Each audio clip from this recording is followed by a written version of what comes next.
Hello students, welcome to the part 2 of the lesson Lost Spring from Flamingo English class 12 through distance mode. As you already know, Lost Spring, the stories of stolen childhood is written by Anis Jung. There are two stories in this one lesson. The first story, Sometime I Find a Rupee in the Garbage, we studied in first part. This first story described the plight of the poor rag pickers of Simapuri. Now the second part describes the miserable conditions of the bangle makers of Firozabad. In the second story, we have two characters as there were two characters in the first story too. In the second story, the first character is Mukesh. He is a boy belonging to a family of bangle makers in Firozabad. He dreams of breaking away from tradition and becoming a motor mechanic. And the second character is the narrator Anis Jung. She is a social worker who empathizes with the slum dwellers and honestly portrays their pitiable lives.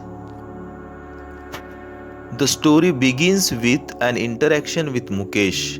Author asks a question to Mukesh about car.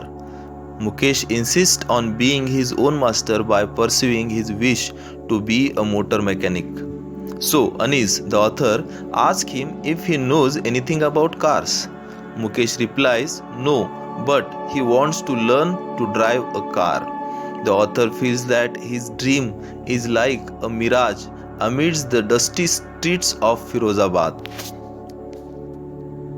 The interaction she presents in the beginning of the story engages readers to read further.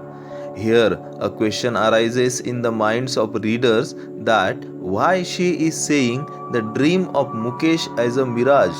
Mirage means that is something which is impossible to come true. So it is his hallucination, or you can say illusion, that he is dreaming something which will not come true. But the question is why the dream is a mirage. Why author felt so is because every second family in Firozabad is engaged in the business of bangle making. Firozabad is the center of India's glass blowing industry. Generations after generations have been involved in this business. The people of Firozabad involve their children in the bangle making industry. Beside this, it is illegal for children to work in a glass furnaces with high temperatures, in dinghy cells without air and light. In such conditions, Mukesh's dream to be a motor mechanic is mirage for author. Author touches the issue of law here with this background given about Mukesh. She ponders that if the law is enforced, almost 20,000 children would be out of the hot furnaces. She thinks, where they work day and night, often losing the brightness of their eyes. Many children lose their brightness of their eyes due to working in the hot furnaces in darkness.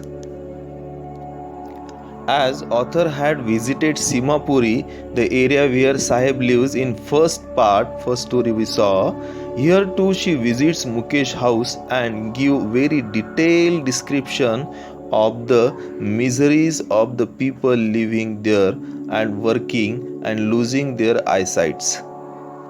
Here, Mukesh volunteers to take the author home as his house is being rebuilt. They walk down stinking lanes choked with garbage. Houses are small and dirty constructions with wobbly doors with no windows. There, families of humans and animals coexist in a primitive state. Walking through these narrow lanes, they enter a half-built shack, one part of which is attached with dead grass. This is what the rebuilt house of Mukesh is. Here, author depicts a woman's plight in a bangle maker's family too. There in the house, a frail young woman is cooking the evening meal for the whole family. She is the wife of Mukesh's elder brother. Not much older in years, but she has a respect of a bahu. She veils her face when Mukesh's father enters. The author is pointing out the age of the woman deliberately and trying to comment indirectly on issue of child marriages in poor families too. After commenting on the woman in the house, author then contemplates over the hard work of Mukesh's father. Mukesh's father has toiled hard all his life, first as a tailor and then as a bangle maker. Still, the poor fellow has been unable to renovate his house or send his two sons to school. It means he had these two options, either renovate his house or send his two sons to school. But as we know that he has taken his house to rebuild, so it means that he has not sent his children to the school. So what he has done with the children? All he could manage to do was to teach them what he knows about the art of bangle making. Mukesh's grandmother has seen her husband go blind with the dust from polishing the glass bangles. Now here again, author is contemplating over grandmother's thinking. She is interacting with grandmother, and after having interaction with grandmother, what she comes to know? She comes to know that grandmother believes in destiny and says, can a God-given lineage even be broken?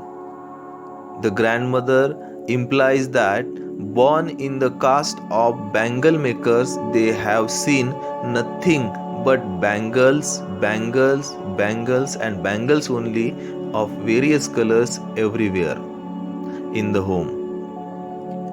Grandmother believes in destiny. She believes that the pitiable life they are leading is their destiny. It is given by God and no one can change this.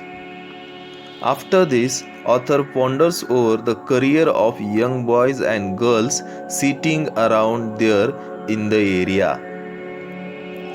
In dark hutments sit boys and girls with their fathers and mothers welding pieces of colored glass into circles of bangles. Their eyes are more adjusted to the dark than to the light outside. Unfortunately, they often end up losing their eyesight before they become adults.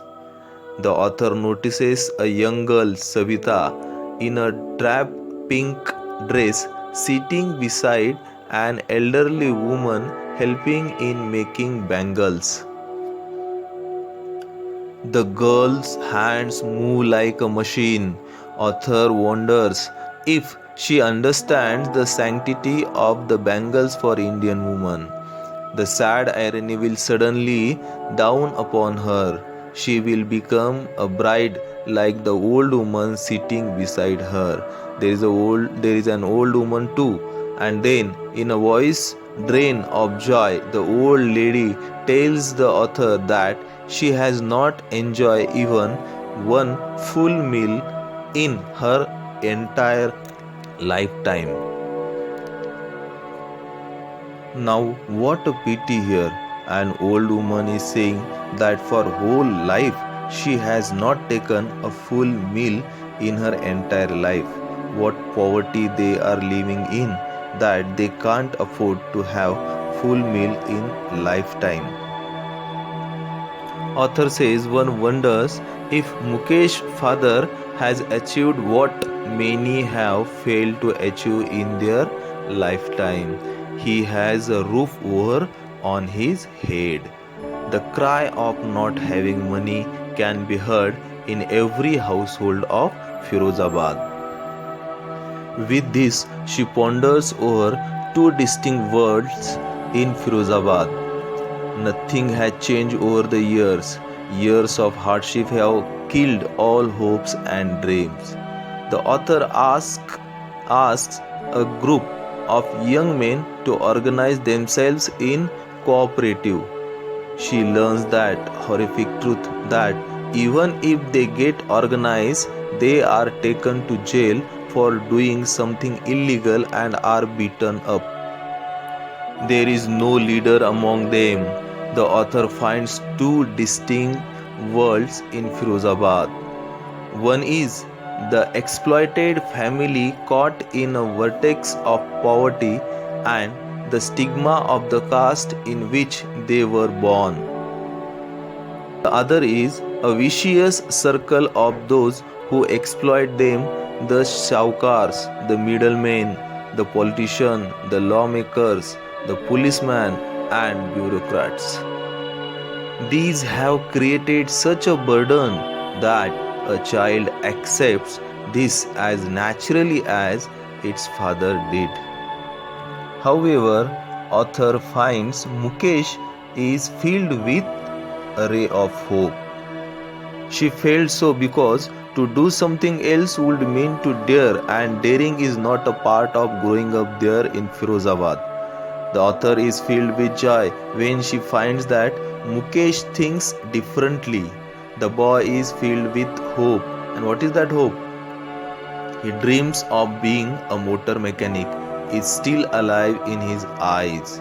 He is willing to dare. Anis asks Mukesh if he also dreams of flying a plane. But Mukesh replies in the negative. He is content to dream of cars as few planes fly over Firozabad. With this note, the story ends here, making us to ponder over the pitiable conditions of the Bangle maker's family in Firozabad.